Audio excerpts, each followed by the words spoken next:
আসসালামু আলাইকুম প্রিয় দর্শক, আশা করি আপনারা ভালো আছেন। আমি একটু বাহিরে আছি, যেহেতু প্রতিদিনের মতো ভিডিও করি আমার এই ইউটিউব চ্যানেলে, নতুন চ্যানেলে, সেহেতু আমি একটু বাইরে, কারণ সবসময় দেখছেন যে পিকচার্স ব্যাকগ্রাউন্ডে আমি ভিডিও বানাই।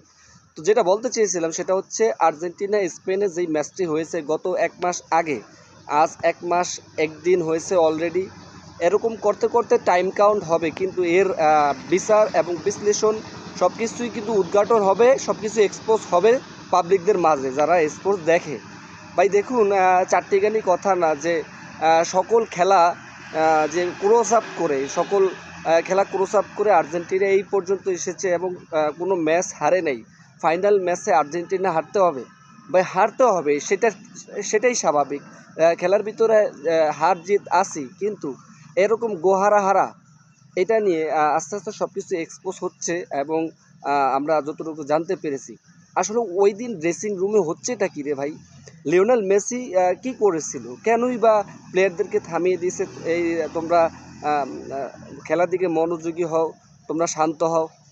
সত্যি কোনো না কোনো একটা কাহিনী হয়েছে সেই স্পেনের এগেনস্টে, এবং স্পেন কিন্তু অবশ্যই দূর দূরান্ত খেলেছে, সেটা আপনারা দেখেছেন। আর আসলে এটা অবশ্যই most of the most of the thinking pattern. তো আমি যেটা বলতে চেয়েছিলাম সেটা হচ্ছে, ভাই দেখুন, আর্জেন্টিনা যে একবার বাজে টিম, বা আর্জেন্টিনা ছাড়া আপনি একটা নতুন নর্মাল টিম যদি এখানটায় বলেন ফাইনালের মঞ্চে, নর্মাল টিমও কিন্তু এরকম খেলবে না।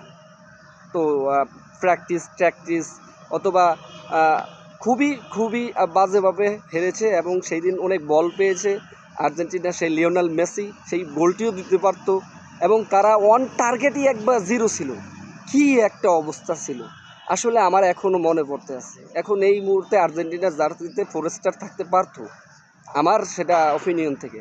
হয়তো কোনো না কোনো বিশ্ব রাজনৈতিক চাল আছে, আমি এর আগেও কন্টেন্টে বলেছিলাম।